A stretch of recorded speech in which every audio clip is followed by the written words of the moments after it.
What's up, guys? Brenden Schaeffer Fantasy Football back with another video going week 2 wide receiver trade values. Who should you buy low on? Who should you sell high on at the wide receiver position after the first week of NFL action? This video is presented by Underdog Fantasy. Sign up with promo code BSHAFE to claim your free pick and first-time deposit offer on Underdog Fantasy.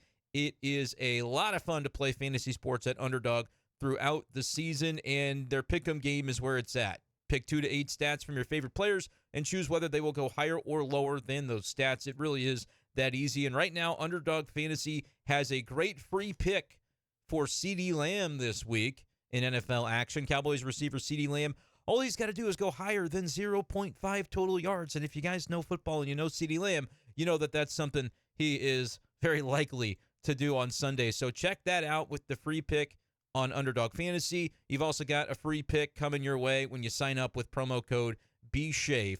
So make sure to check that out and have some fun with us on Underdog Fantasy this weekend. And heck, Thursday Night Football. I might put together a little video later on after we get this one done for what I've got cooking on Underdog with my pick'em entry tonight. All right, let's talk about these wide receivers from week 1 of NFL action. Basically, the premise is simple. We'll do this throughout the season before really mid-November when trade deadlines start to hit in fantasy leagues. Who are we looking at to buy low on? Who are we looking at to sell high on after the week of fantasy? Because a lot of times we are creatures of recency bias, and we will look at what happened most recently, and as fantasy managers oftentimes make decisions based off that. You want to be on the correct side of taking advantage of that public perception on players. So we're just basically going to go through who scored the most in PPR formats last week and what we think about these players, whether it's indicative of something that could stick around or whether we should maybe be willing to sell high on the high performers. And then as we go down the list, and you can see the fantasy point total right there in this middle column here, running down the page. As we get down the list, there will start to be wide receivers where we say, hey, this guy underperformed. Was it a case of he's not going to be very good this year, or do we know that this guy's a stud and we should try to trade for him? Look, a lot of times it's a very simplistic premise, so you may not get the success out of this strategy every single time you try to employ it. But let's be real. Are you more likely to be able to acquire Amon-Ra St. Brown after he scores 3 or after he scores 33? You know, which is more likely? It may be that your league mate's not trading you Amon-Ra no matter what, but I'm telling you, it's always going to be easier or even putting the trade as an option on the table if he just had a bad week compared to a good one. Let's start at the top here, though, and talk about the guys that scored the most points last week at the wide receiver position in fantasy. And are we trying to sell on these guys, or maybe we're buying high on some of them because we think it's going to continue? Jayden Reed is an interesting case because if you didn't have the Jordan Love injury, I would be buying. But because of the injury, you know you're going to be about 4 to 6 weeks without a quality Jayden Reed. Granted, he can get involved in the end-around game and in the sweeps game, and I still think he's the number 1 wideout in Green Bay. But Malik Willis is terrible. He is awful. So I just don't know how much you can trust Jayden Reed. If I'm trying to buy Jayden Reed, I would wait until he has a bad game because it's going to happen within this span. You're going to get a manager that is so frustrated with how terrible Malik Willis is. It's honestly a shame that the Packers didn't prioritize the backup position because they have such a good roster. Willis is awful. He's not an NFL caliber quarterback. So Reed will have some down weeks, and if you like Reed, try to get him after one of those down weeks. If you're really panicking about him, you could try to sell him now, but I don't know. I might just be holding on Jayden Reed, but if I have better options for my lineup in week 2, I might not be afraid to use them. But I think Love will come back in 4 to 6 weeks, and then Reed's going to be a stud. So you manage that situation how you think you need to. Cooper Kupp was unbelievable last week. Puka Nacua is on IR. He's going to be out at least a month. The Rams have a week 6 bye, so earliest you'll see Puka is week 7, and Sean McVay says it might be more than 4 games. It could be half the year or longer that we don't see Puka Nacua. It's wheels up for Cooper Kupp. If you can still get Cooper Kupp at like a wide receiver 10 or wide receiver 12 overall value, I'm still actually buying high on Cooper Kupp because I think he'll be a top 5 wideout while Puka Nacua is out. I'm in love with Cooper Kupp, and if you got him in the 3rd, 4th round, you are very happy about that. Lazard had a big week for the Jets. He was probably on waivers. I think it's fine to pick him up if you did. That's great. Maybe you try to pick him up and flip him to somebody who thinks he's Aaron Rodgers number 2. I think Mike Williams is going to mix in more, though, so I'm not buying high on that Lazard performance. But if he was free for you on waivers, can't argue with that. We're not buying Tyreek high this week because he scored a bunch. Jameson Williams is going to be a very difficult guy to buy at this point. Wait for a bad week. Those weeks may come, but I think J-Mo is going to be a great option this year. If you drafted him late, congrats to you. Mike Evans, I could consider selling Mike Evans high, but man, I've been doubting Baker Mayfield for a couple of years now, and it's not been working out for me. It's just going to be inconsistent sometimes with Evans if he doesn't find the end zone twice like he did this week. You've got Godwin there. They've got Jalen McMillan, a young receiver that they like. So it's not always going to be this rosy for Evans. If I could trade Evans for Cooper Kupp, I would do that, even if I had to add a second piece to do it. Or if I can trade into that top tier. A.J. Brown is considered top tier. So Godwin, Evans are two guys that you could sell on if you can trade up in a 2-for-1 and get an elite wide receiver. I think both those guys are going to be good this year, though. Stephon Diggs got the touchdown equity going his way. I'd be selling high on Diggs right now. Again, trying to trade Diggs into a A.J. Brown or a Tyreek Hill or a Cooper Kupp. I'll add two Diggs to do that. I think he had a good enough week, but it was buoyed by touchdowns largely. I think I still prefer Collins and Tank Dell in that Houston offense. Alec Pierce is still on waivers in this 14-team league of mine. I think the guy in Indy is going to be different every week, and it's largely going to be an offense that runs the ball between JT and between Anthony Richardson. The passing volume is not going to be there to support Pierce weekly, but if you have him and somebody in your league wants him, I would sell high on him now. Scrolling on down, Xavier Worthy, I think is a guy you could sell high on, but he also, as a rookie in his first game, looked electric. There's going to be some high times and some low times as he gets more integrated into the offense. He wasn't very integrated. Only touched the ball 3 times, scored twice. So the electricity is real. The connection with Mahomes is going to be real. They just aren't using him yet as a stud and as an every down guy. I have him on my team in this league. I would trade him if I can trade up into that higher tier. But otherwise, I'm going to ride the wave with Worthy. I drafted him for a reason. It just feels like 20 points is not going to be the norm for him every week, but it could be by the end of the year. He could just end up being that good, and they could just decide we're the Chiefs, we have Mahomes, we have Worthy, this is how we run our offense, and he could end up being a huge factor. But if you can trade up into a Cooper Kupp tier for Worthy and capitalize on the first week on very few touches, I think I'd do that.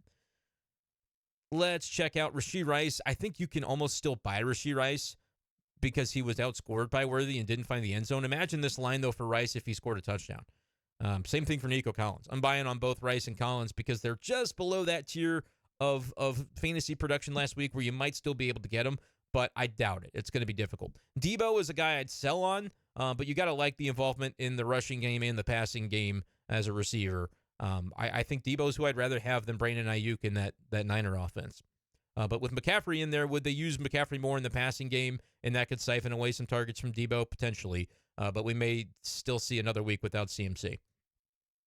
Rashid, he's somebody I'd sell on, but I think that role of his is going to be there. It's just going to be spike weeks because he was 3 for 73 and a touchdown. He needs the deep ball to pan out for fantasy. But you can package him into a deal to trade up. Diggs and Rashid for Cooper Kupp? Yeah, I'd do something like that. Jalen Waddle, pretty good first week. Standard stuff from Jefferson, Devontae Smith. I like all three of those guys quite a bit. Ladd McConkey, Brian Thomas are two rookies that performed almost 15 fantasy points in PPR, but that's good news for rookies. So I'm kind of in wait-and-see mode because they could establish themselves as top 25, top 30 wide receiver options, and I'm not looking to sell on that. Or you could try to capitalize on their value if somebody is enamored, and you could trade up into a more of a sure thing. But I think McConkey and Thomas are guys that are league winners by the end of the season as they continue to grow in their respective offenses. CeeDee Lamb had an average week, and you could try to trade up and get him. It's going to be very difficult. People that drafted him know what they drafted him to do. But, again, easier to trade for a guy off of a 13 in PPR than it is a 33 in PPR. Tyler Lockett had a nice week. I think he'll continue to be right in that 12 to 13 range on scoring in PPR, but he might not always get the target volume that he just had. Pickens, I'm staying away from. He was fine last week, but I just don't trust that Steelers passing game. Now we're kind of getting into the buy low territory a little bit, and we'll look at some actual trade data. On Yahoo, they've got the trade market here that we'll check out for a couple of select names. Let me know in the comments if there's anybody you're wanting to know more about that I don't touch on, but that'll be the plan for this video, is to kind of get into it and see what trades are being made, which ones we like, which ones we don't. Drop your trade offers below, and I'll comment on them. Jamar Chase, you could buy. Easier to buy him off of a game like this than a stud game. I'm not worried about Chase at all. That Bengals offense is only going to get better, and Chase is going to be a top wide receiver option. Same thing with Garrett Wilson. I know with Aaron Rodgers and the Achilles, we kind of saw how Kirk Cousins struggled, and maybe we're worried about that with him. But with Aaron Rodgers, I thought he looked fine, and Garrett Wilson will get plenty throughout the season. So I'm still in on him. Malik Neighbors, I think you could still probably buy off of the game that he had. They'll siphon the ball to him more and more. 5 for 66 was a nice enough start. I'm pretty high on Malik Neighbors. Some of these other guys, Judy Jennings, Greg Dortch, don't really care about them. I actually would buy Zay Flowers off that first game because he was getting peppered with targets. They just didn't end up going anywhere. But he's kind of their Rashee Rice, and I think he could end up being a really solid volume guy for PPR, and he'll eventually find some touchdowns as well. I like Zay Flowers after the way we saw him use week 1. I think you can buy him off an 11-point game. Devontae Adams, you could buy him if you want to. I just don't really want anything to do with the Raiders in that passing game. DJ Moore, interesting. You could buy if you wanted to, but I think there's going to be some volatility here with a rookie quarterback. But if you like DJ Moore and you're a believer in him, now is a decent time to buy him. He didn't do a ton last week. A lot of these other names we'll scroll past because they don't really matter. Keon Coleman, I think he could continue to grow as the season goes along. So if you wish you could have drafted him and you didn't, it's still probably pretty possible to buy him because he had a quiet week. But you better hurry. Buffalo plays on Thursday night. Tank Dell, I've tried to buy him, but I think people are too smart to think that Dell's just an 8-point per game guy. But it's a good time to buy him. Like if I could trade Diggs for Dell, I would do it straight up. I prefer Dell over Diggs, even though the week 1 data went the opposite. Let's talk about Puka Nacua. And in fact, let's go ahead and dive right in and see if trades are being made. Who's bailing on Puka after just 1 week because of the injury? I think he's going to be out a good 6-7 weeks. Only one trade here on Yahoo is kind of disappointing and surprising. I don't even believe that. But in this trade, it was Puka, Jacobs, and Charbonnet for Kyron Williams and Tank Dell. Look, man, I'm trying to get Puka Nacua on the cheap if I can, but only if I know my team has a good foundation. If I'm going to be struggling to make the playoffs, I got to know I'm going to be without Puka for a good 6 weeks and could be longer. But if you can get him for any of these guys that performed in week 1, that's the way to do it. Like if you can get him for, I'd have to scroll back a page probably to do it. Like Rashid Shaheed is a great example. Guy had 16 points. I would probably trade Jordan Reed for Puka. Nah, maybe not. We'll wait on the Jordan Love stuff for that. But Lazard for Puka. If someone's panicking, you will add to that, of course, to do it. Would absolutely do that deal. Alec Pierce plus something. Worthy is an interesting line. I think I prefer Worthy because you're going to get to enjoy him for the next 6 weeks, and Puka just won't be in there. But Shaheed plus like a running back. Like try to think about draft value. It was not that long ago that you drafted these teams. You could potentially recognize that you need to have a good roster without the players that you'd be trading away. But if they're extra for you, if it's a flex and a high-end bench guy, you could move those two for Puka to a panicky manager after the week. Those are the kind of deals that I think you got to know your roster to know if you can pull off. But the same thing, people have been saying, hey, I did this for McCaffrey. I gave up Taylor and Shaheed for McCaffrey. I'm like, I think that's good. I think it's good to think in those terms. You just got to know your team and know that you can withstand McCaffrey being out for a few weeks, potentially.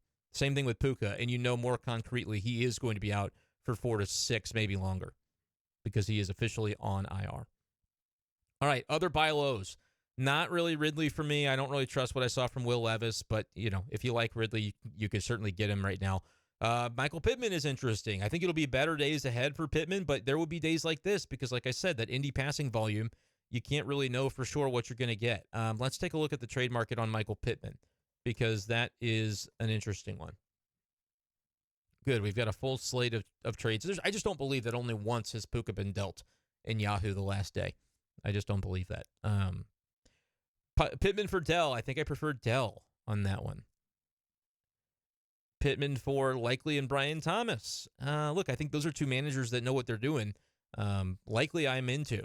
I think if you got him on waivers, he's going to be a pretty good, stable play at tight end, especially with the market on tight end just being completely messed up.